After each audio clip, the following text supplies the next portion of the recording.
Welcome to Module 1, Lesson 9, Tables of Equivalent Ratios.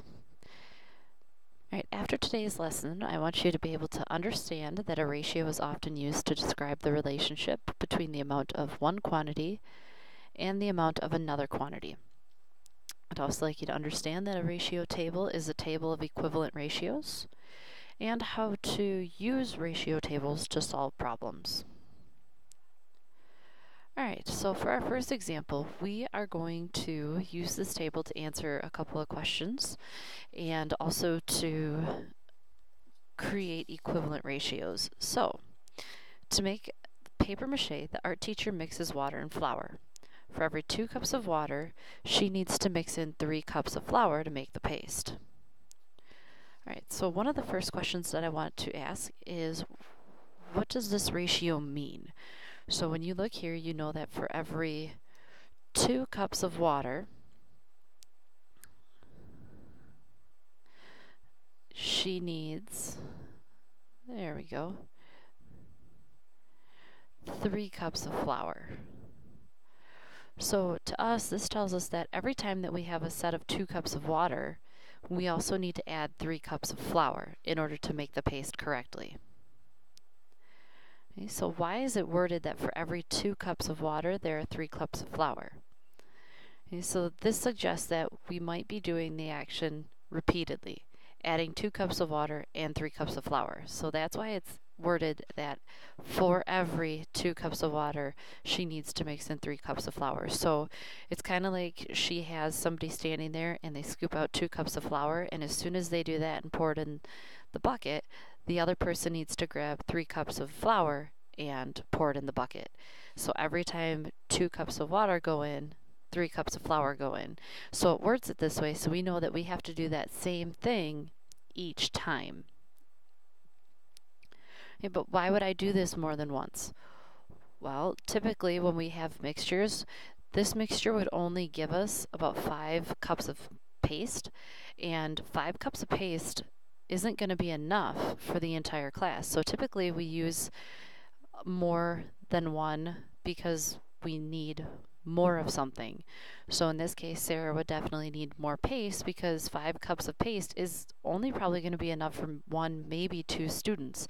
And there are up to 30 students in a class. So we would need a lot more of the mixture. And since we need more of the mixture and we want it to work so it can be used, we need to make sure that we're adding the correct amounts of water and flour. Okay, so looking at this table, could we list all of the possible recipes for this mixture in order in a table? When you're looking at this, there's no way that we could put all the possible combinations just in this little table because we can make so many different combinations. It just depends on how big or small you want your batch to be. Okay, so we have to just start off with what we know. So we know that right off the bat, we're going to start with 2 cups of water to 3 cups of flour. Right, so what would the next possibility be if we were using only whole numbers? Okay, so I don't want to skip over any of my options here. So what would be my next amount? So if I just want to make one batch, I would put 2 cups of water and 3 cups of flour. Well, I probably wouldn't want to go to 3 cups of water because to go to 3 cups of water, it's going to be hard to figure out how many cups of flour that is. Because remember, you can't just add one, that's not proportional. So we want to make sure that we add the correct to each side. So I could do 4 cups of water because each time I want to add 2 cups. So I could do 4 cups of water. But if I add 4 cups of water, then I would have to add 6 cups of flour. Okay, so what I'd like you to do, I'm going to give you a minute. I want you to go through these next 3, and I want you to figure out what the next 3 entries would be in terms of our mixtures. So I want you to tell me how many cups of water and how many cups of flour, and we're just going in order, so don't pick random ones. I want you to know what would the next amount of water be. So in this case, it would be 6, and I want you to fill out the rest for me. When you come back, we'll check your answers. All right, so you should have 6 to 9. If you have 8 cups of water, you would add 12 cups of flour. If you had 10 cups of water, you would add 15 cups of flour. Okay, so let's take a look at this and see what is the value of each ratio in the table. So my ratio is 2 to 3, so my value here is 2/3. What is my value for the next mixture? So it would be 4/6, but remember we always want to simplify it if we can. And I get 2/3. Okay, so I want you to pause and take a minute and find the values for all of these. All right, so you should have found that each of these values simplifies to 2/3. Well, based on what we know about equivalent ratios, does this make sense to you? Should these all be equivalent? Should they all have the same value? If we want to make the mixture correctly, we want to make sure that we're adding the same amount each time. So it would make sense that the original ratio should be equivalent to all the other ratios, because if you're off even a little bit, your mixture would not work. Right, so what we've created here is a ratio table. So this is a table in which all of the values of the ratios are equivalent to one another. We showed this by finding the value of all the ratios and finding that the values are all the same. Okay. So looking at this, there's a lot of questions that we can answer with the data in our table. Some things being, how many cups of the mixture can I make in one batch? Okay, we'd make 5 cups of the mixture. Or how many cups of flour do I need if I use 8 cups of water? So we can create this table and answer so many questions. So that's typically why we'll use a ratio table when we are looking for different parts of a mixture. It just makes it easier when we're trying to figure out how much to use based on how much we want to make. All right, then we're going to skip over to exercise number 1, so don't worry about example number 2.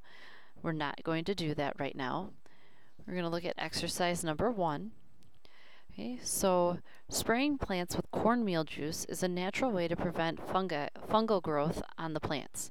It is made by soaking cornmeal in water, using 2 cups of cornmeal for every 9 gallons of water.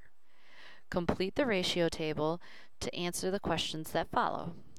Okay, so I know that my original ratio here is, if I add 2 cups of cornmeal, I have to add 9 gallons of water. So my next amount of cornmeal that I would add would be 4 cups of cornmeal. If I do that, I would have to put in 18 gallons of water. All right, I want you to take a second and pause and fill out the rest of this table, please. All right, so you should have 6 cups of cornmeal with 27 gallons of water, 8 cups of cornmeal with 36 gallons of water, and 10 cups of cornmeal with 45 gallons of water. All right, so what we're going to look at here is, I want to know how many cups of cornmeal should be added to 45 gallons of water. Well, since I created my ratio table, I can easily look and see that if I have 45 gallons of water, I need to add 10 cups of cornmeal. So my answer here, add 10 cups of cornmeal with 45 gallons of water. Right, we'll make that a little bit smaller so we can see it. All right, so the next question, Paul has only 8 cups of cornmeal. How many gallons of water should he add if he wants to make as much cornmeal juice as he can? Well, if he only has 8 cups of cornmeal, I want to go over here and I want to look and I want to see if I have 8 cups of cornmeal, how many gallons of water do I need to use? I can look across and see that I would need to use 36 gallons of water. So Paul would have to use 36 gallons of water with 8 cups of cornmeal.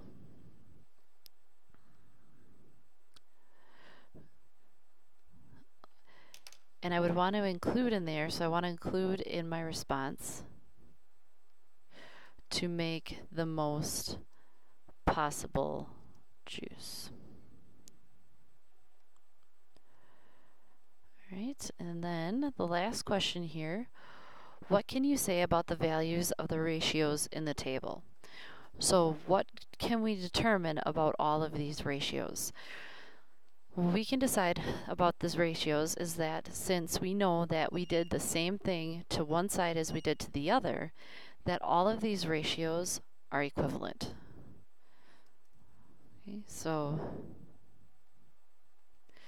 we can say that each of the ratios in the table are equivalent. Notice I'm writing my answers in sentences. I want to make sure to do that so I have a thorough and complete answer. Alright, so for class tomorrow, what I would like you to do is I would like you to complete example 2 with Javier and his new job. So that was back here. And I would like you to answer the question. Javier is saving up to purchase a used car that costs $4,200. How many web pages will Javier need to build before he can pay for the car?